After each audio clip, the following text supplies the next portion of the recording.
I'm Vin. I'm Sori. If you would like to get your song reviewed, dear listener, there's the filthy capitalist option. As Sori says, 125 gets you straight to the head of the line. You don't have to be a part of the alliance. You don't have to be part of the group. Wait a minute. And the biggest thing is you don't have to wait. You hop, skip, and jump right in front of everybody. 125 gets you there. You do that 3 times, and you get mashed down to the $75 rate for perpetuity. Yes! Also, there is a band review option.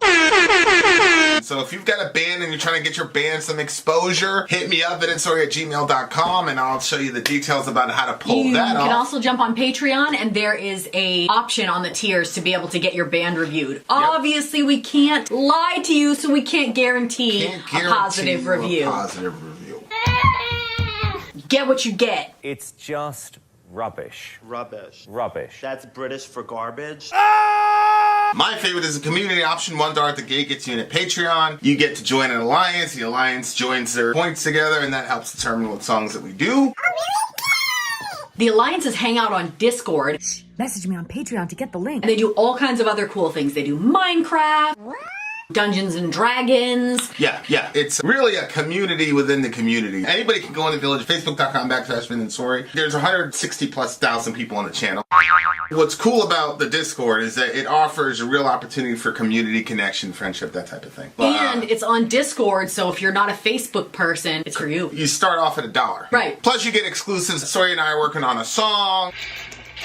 So the first 15 seconds of that was on Patreon. Also, at $15 tier and above, when we actually debut the video, they're going to be there live with us. There you are, dear listener.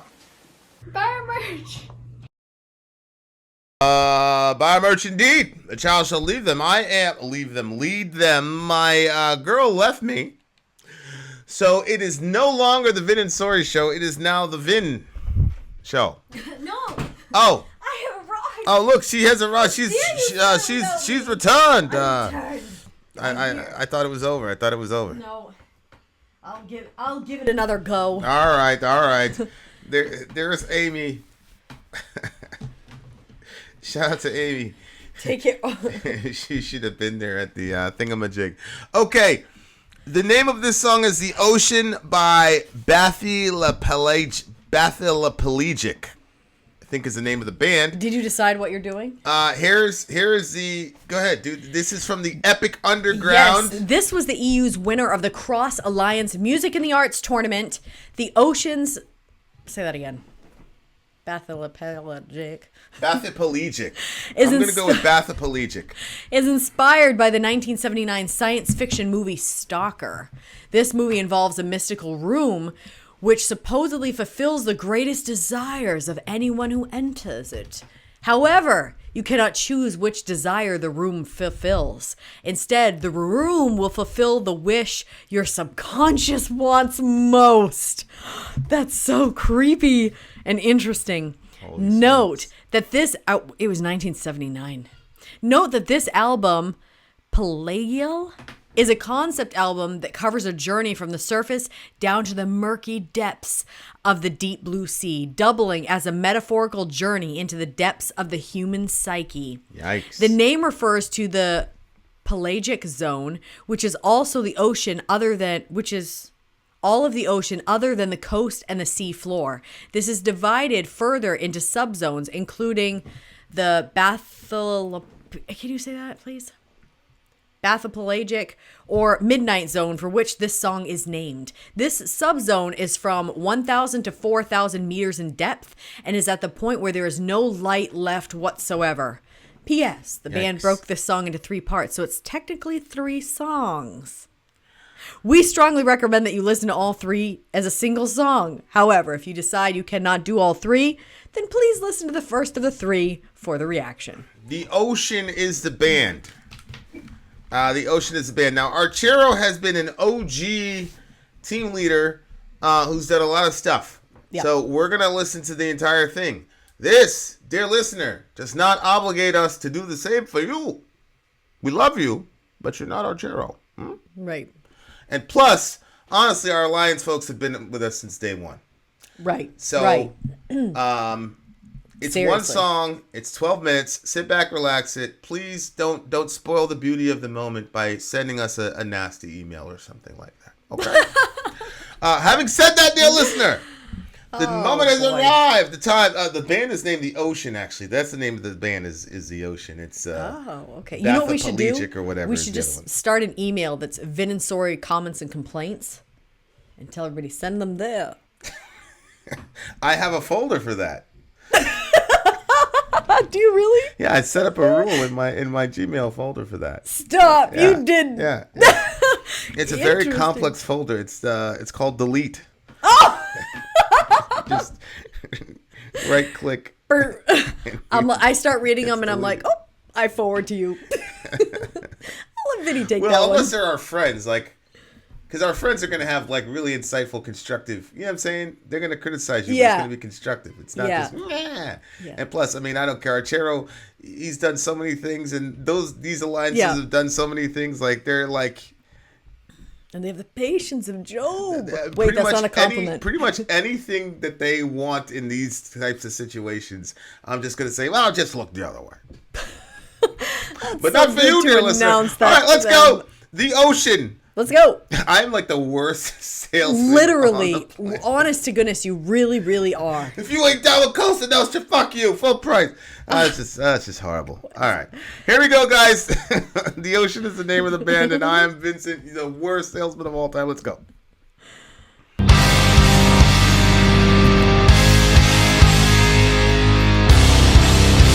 Right out the gate.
that's my shit. Yeah. This was... I don't like prog metal, but this is the kind of prog metal I like. This is the kind of prog metal I love, to be honest with you. Oh. Well, okay. I love heavy shit, man. Yeah. I love heavy shit, and that last part. Yeah, it was a different sort of heavy. Yeah, I'm actually gonna annoy you because you always get annoyed when I do this, but I had to do this yesterday as well because I'm sorry. No, honey, I used to. This part right here, y'all. It's coming up. Be patient.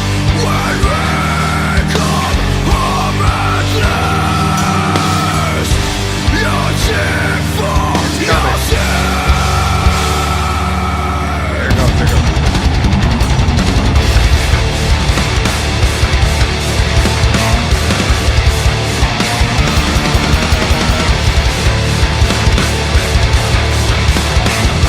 I gotta hear it again. I'm sorry. I gotta hear it again. Coming.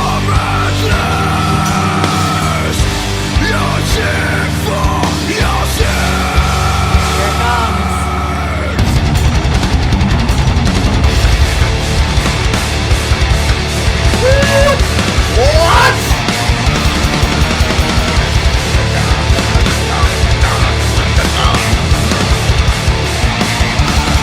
Forget it. Yeah. Forget it. It's over. Forget about it. Yeah. Forget about it. See what I did there? I did Very see good what way you to did slip there. it in there. I saw it. That shit was ridiculous, man. Like, I love that shit. See, this is the type of shit where it's like, okay, these guys are bringing the genre forward. It's not just like, look at me, I went to music theory. You know, I went to school for music. they- Like, this is shit that takes the genre forward, like sonically speaking. Like, I love it. I love it. Now, Go ahead. go ahead. What were? Because it seems like this is your kind of world or song or whatever. Oh, it was. But so musically, what it sounded, I was really enjoying the sound of it, and then I forgot to keep my eye on the lyrics, and then I remembered what the lyrics were going to be about, and I was like, oh no, this is something that I would want to watch step for step and watch 100%. It progress. Yeah, 100%. So what was the name of the movie? It was from 1979, so I was like, right there. Oh yeah. It's called Stalker. Interesting. That's so weird. That is really weird. Okay. So he says, there's movement in these depths. There's a place for everything. Try to make sense out of what we've been through, and I still justify the things I used to do. I don't believe in nothing, but I believe in you. Take my word and move on. I've chosen to embrace all the things that I cannot change, but I'm not sure if this helps to relieve you from bitterness. I thought that line was pretty interesting. Because we're talking about the psyche, and that's what the movement in these depths is.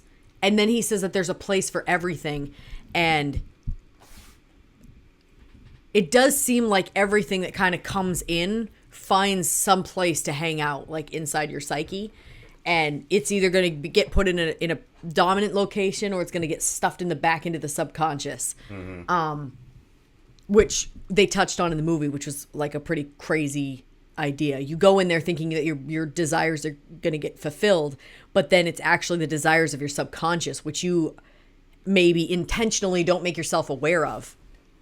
So I'm sure they would be shocked in that situation. So when he's saying of what we've been through, I still justify the things I used to do, he's talking about his stalking of her? You know, that I wasn't sure, because I actually didn't put it as like a stalker thing. I was just looking at it as, you know, like when people do things right or wrong, like, and they just justify it. And then he goes to some place where he can have all of his wishes, but he can't choose which wish to fulfill. Okay, I guess I must have missed the beginning of that. I knew about the place that they went to, but I didn't know there was a stalker. No, it just says a mystical room which supposedly fulfills the greatest desire of anyone who enters it. How's that different from what I just said? Because anybody can go in there. It wasn't just about some stalker that goes in there trying to... Yeah, but he was the stalker, though. I'm assuming that don't know. I'm assuming that his wish fulfillment would be that girl. You're probably right.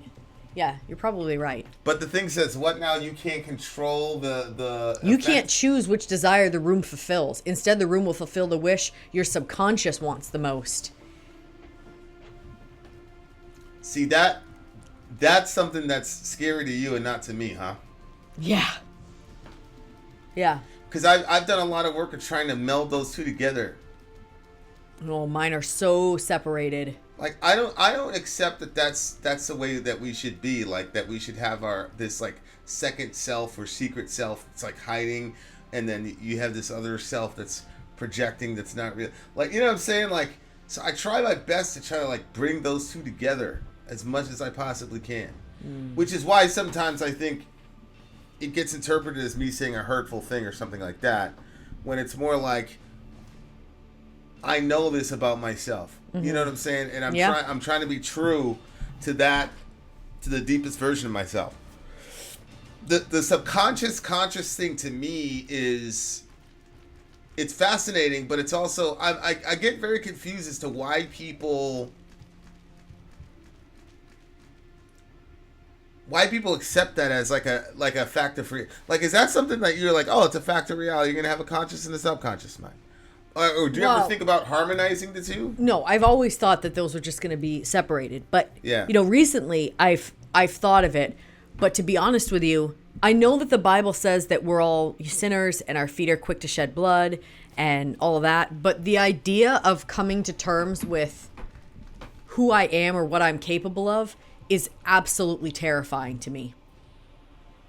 Yeah, but not even moral question. Well, I mean, I guess you can say that the falling is moral, but like it's talking about your desires here. So you would be afraid of what desires you have, Of course. or what your dominant desires. Of course. Yeah, that's interesting. Especially, depending on, like, I don't know. I don't know if it's, people get very offended with this, but like women tend to have more like emotion. Like we have a lot of emotions. Yeah. And a lot of mine, I hide away. I don't show, like, you see me, cry more than anyone ever has, but there's still like whole bunches of my emotions that I keep like chained in the back, I guess you could say, because.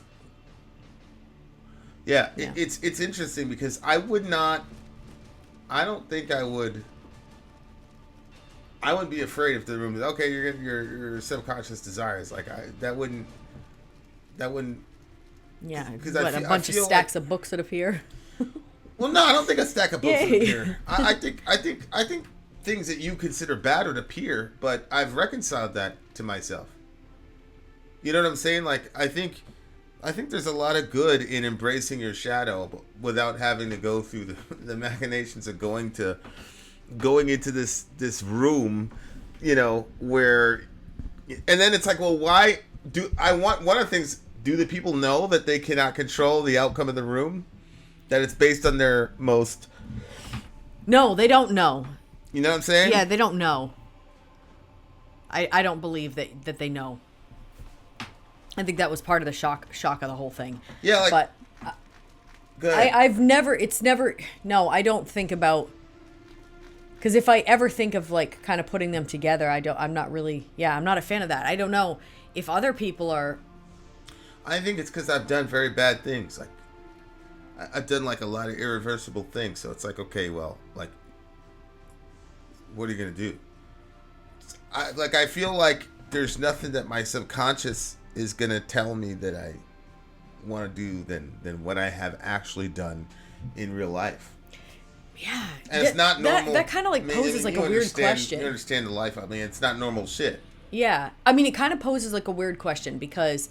So my parents were very strict with us. It was a very religious house, all that. Yeah. And then we couldn't really...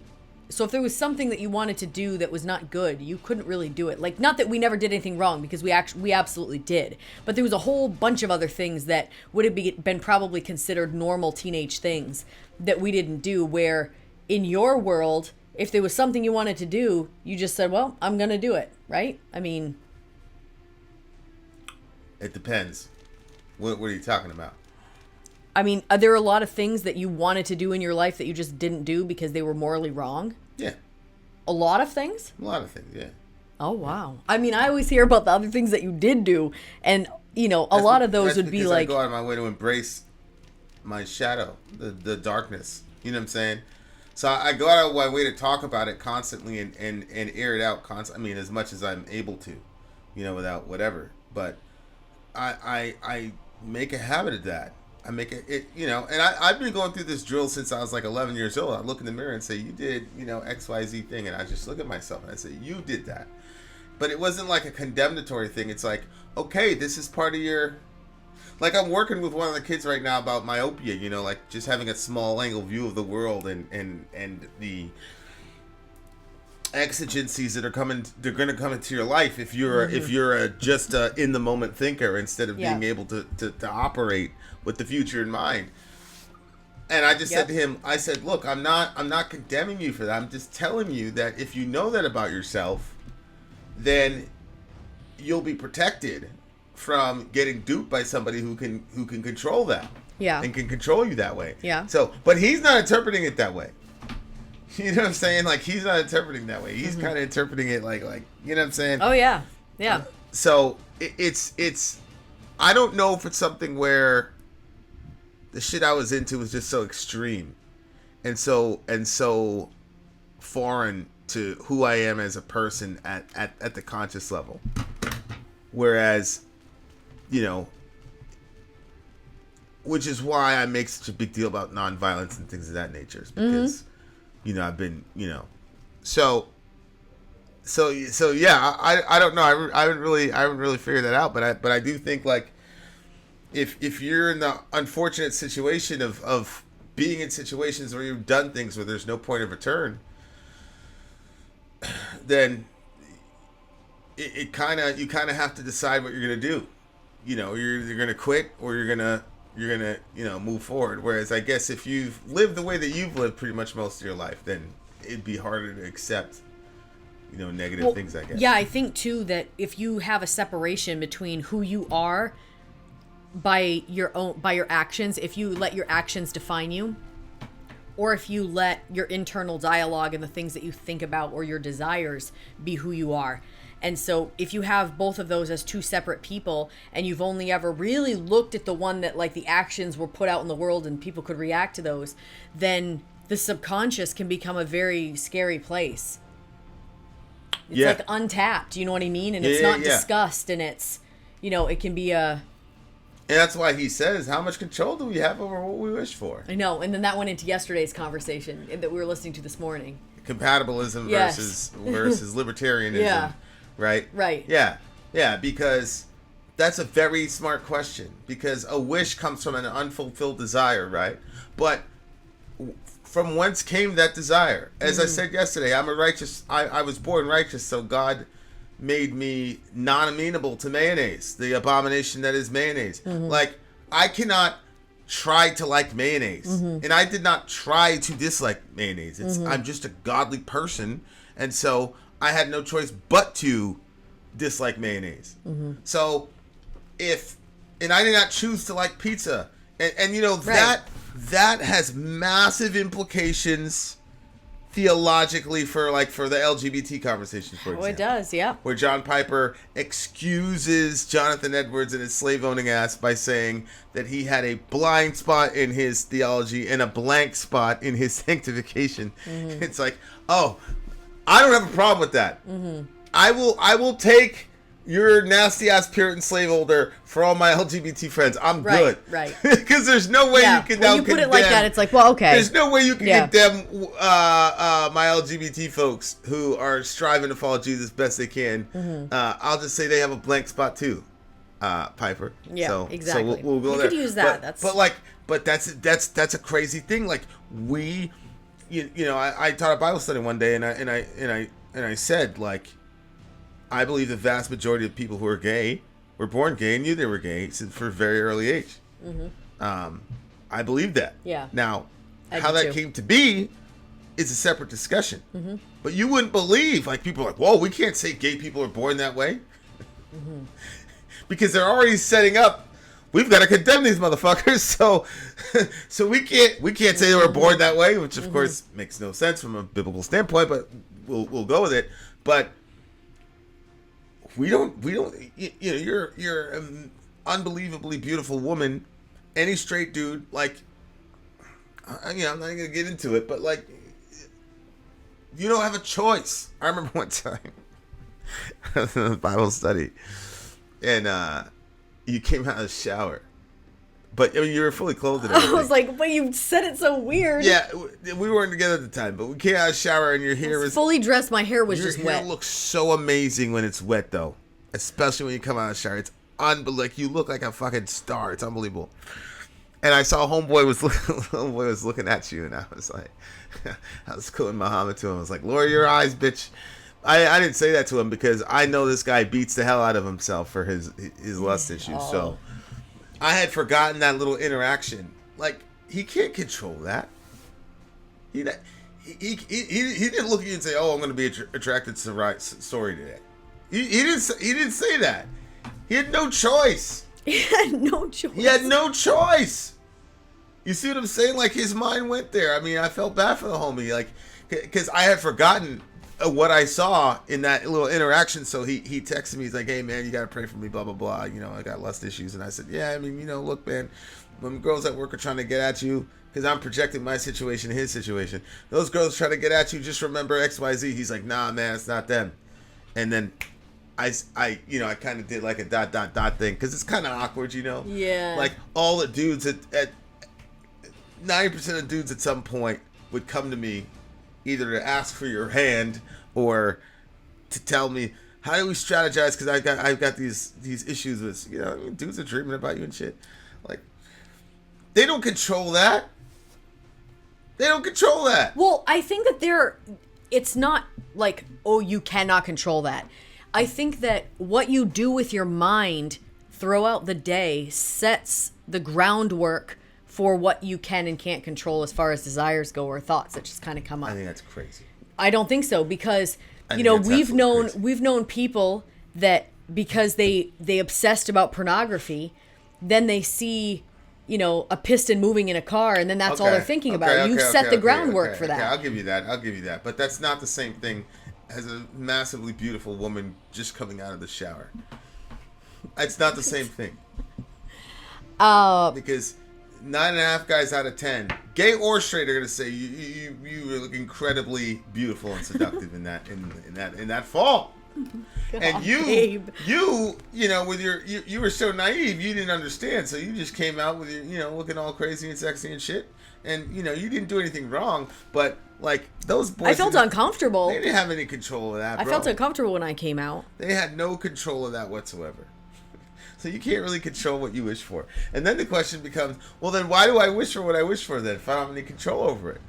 Who's conspiring against me here? Like, no, that's a serious question. Like, that shit's crazy. Yeah. Oh, yeah. Shout out to Lacaus. I appreciate it. Shout out to him for the super chat, or her. All right, let's go to song 2. Did you see Amy Lee? Huh? What Amy said? I did. When the day arrives, I'll be petrified. Pressure is increasing with every meter we sink. Because they went 200 meters down, right? Yeah. I wanted to shape and change them, but it's they who've changed me. Yeah. I wanted to get on top of them, but they wouldn't let me. That's why Peterson, he said, it's not clear whether or not you have an idea or an idea has you. Mm-hmm. And that is a very, very provocative statement. Mm-hmm. And here he is. I wanted to shape and change them. I'm assuming those are his wishes, because it just you know, piggybacked off the previous song.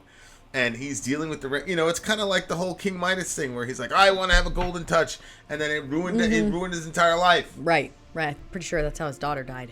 What's... Oh, shoot. What was I going to say? It's gone. Anyway.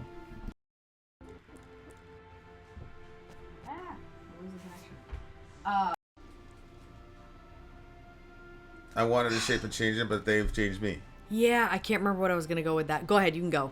Yeah, I'm just saying, like, that is true. Like, your desires, your wishes, you know, they end up having a lot more dominance over you than you over them. And so that's why it was such a provocative question for Peterson to say, do you have ideas or do the ideas have you? Like some people are gripped with an idea. Yep. And I think Jung called that like the anima. Where you just get gripped with this thing and like you get possessed. You called it being possessed by the anima. And I think that you're a lot less likely to get possessed by the anima if you know yourself at a deep level. But the only way you can do that is if you come to that exercise as a problem-solving exercise instead of a moral measurement exercise. Because if you come to your internal compulsions with a moral measurement, forget it. See, and that's what happens to me every time. Carry on. Well, that's why, every time we talk or I talk with the kids, it's like, I'm looking for a solution. I know. I'm not even necessarily looking for anybody to fall on the sword. I'm looking for a solution. Yeah. So, yeah. To me, apologies function as a backstop. Like, oh, you hate saying I'm sorry, so that's gonna make it so that we're at a neutral place. But a neutral place is not a solution. So, like, I don't even care. I don't really care about the apology. Like, if I thought we had a conversation for 5 or 10 minutes, and we're gonna action this one thing so that we can both avoid this kind of an argument, I wouldn't need an apology. Like my guys, dudes that like nobody ever apologized to anybody, but it was like solution based because nobody was worried about that. Oh, you said you're sorry to me. Like, man, I want to go home to my family. You know what I'm saying? So this was a problem. Yep. This was a miscue. This miscue could have really cost us. So let's come up with a solution. So like if you look at yourself and you engage with your dark side or whatever you want to call it, anima, shadow, whatever, you engage with that and you just say to that other emanation of yourself and say, look, I'm not trying to judge you. Yep. Hell, I'm not even trying to fix you. I'm trying to solve this specific problem that we continuously find ourselves in. Which is a drill I go through probably every night in the shower. Really? Yeah. Well, I don't say the don't judge you thing because I just don't judge myself because of the Corinthian stuff. But like I do say like, how are we going to solve this problem? And I say we because it's me, it's myself who's my true self in Christ, and then there's my shadow, dark side on him, whatever you want to call it. And that motherfucker's still active. Yeah. That's why the Bible says crucify, your sinful nature, because that he's out there doing some shit. So I talk because I'm trying to make peace between the divisions within myself. And that's when I get these, the closer and closer you get to that, in my mind, the more free you are. But if you spend all the time like stuffing all that in the subconscious, when it's time for you to get an opportunity, like getting all the wishes that you want, it ends up another exercise in fear and futility. You know what I'm saying? Oh, yeah. So I think... yeah, I hear what you're saying. It's a... The thing is, what if, like... Yeah, I'm not gonna go there. What I was gonna say before was Jordan Peterson. It's so interesting because I really enjoy listening to his stuff. But as of late, whenever I pick, it just so happens that the ones that I pick, when he gets to the crux of the whole thing, he doesn't have an answer because he doesn't. I guess. Well, not I guess. It's because he's not a Christian, so he can't reconnect it back to God. And so because he can't reconnect it back to God, it's like just kind of hanging there. Yeah. And you can tell that even he himself is not completely satisfied with the end, but he has nowhere else to go, Well, I agree. I mean, Christianity provides a very convenient template for you to be able to engage with your shadow and your dark self. You almost have connected. an asbestos suit when you go in there. Because it's like, no matter what you see, it's already been crucified. So I don't care about what I see when I look at myself in the mirror. You know what I'm saying? It's like, oh, you did that. Okay. And then I say that, and you're clean. So, but this guy he's really, really dealing with it because his dreams keep disappearing on him, which is true. It's that whole paradox of once you can admire the hell out of the rose, but the minute you plug that pluck that rose up and put it in the vase, you have killed it. And you have just guaranteed the end of your relationship with that rose the minute you pull that up. And I think there's a lot of truths like that across the board where people got exactly what they wanted, and the minute they got it, it started dying. And like that is a crazy paradox with life, you know, which is again like why all of our rock star friends keep killing themselves. Oh God, yeah. You know what I'm saying? Why does that keep happening? Yep. And you can even like put this on the rappers too. It's like people are like, oh man, this rap shit, like it's really, really dangerous. And then it's like these dudes keep getting killed in the hood. They all get killed where they're from. I know. And so there's this thing like, why are these guys so dumb? Have you ever thought maybe it's not because they're dumb, it's because they've achieved everything that they thought they wanted to make them happy, and they're still not happy? Yeah. So they're trying to get back to square one to figure out where they left off? Is that possible?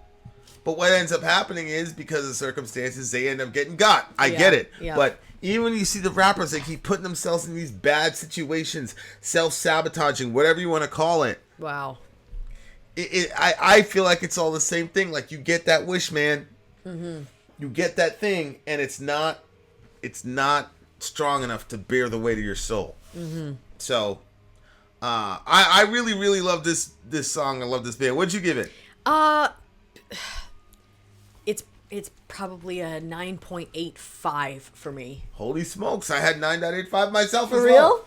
I did. Why? Well, just the way that it went musically, I enjoyed it. It was very smooth.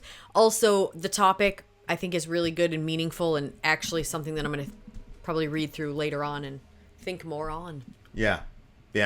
I also would be interested in seeing that film, even though it's so old. Stalker. Yeah. Anyway, there you have it. There you are, dear listener. And I agree. I vote. Yeah, Chris Cornell would definitely be a example of that for sure. For sure. We got another song coming up for you, dear listener, if you're staying in the stream. If not, we'll see you in regular YouTube land, 11 a.m. Eastern Standard Time. Having said that, Vin out! Sori out. Gone!